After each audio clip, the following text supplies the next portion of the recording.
We have a long history of being one of the most welcoming nations in the world on a lot of bases.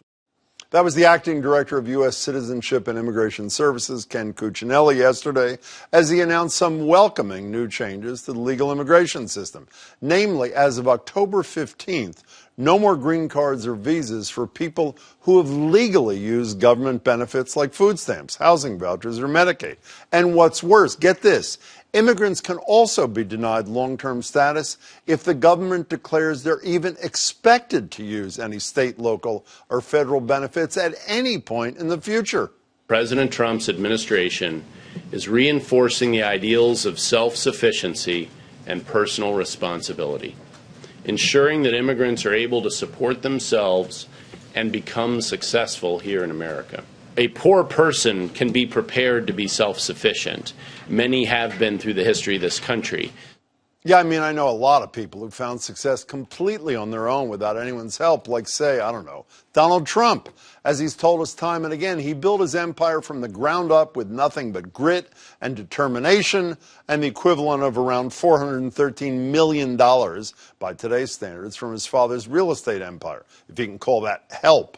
In all fairness, some recent census analyses have found non-citizens do tap into government aid programs at higher rates than native-born residents, while some other analyses dispute that. But even if they do you think maybe that has something to do with the fact that we keep recruiting immigrants for many of our lowest-paying, least desirable jobs, like those Mississippi chicken processing facilities, where nearly 700 workers were rounded up in an ICE raid last week?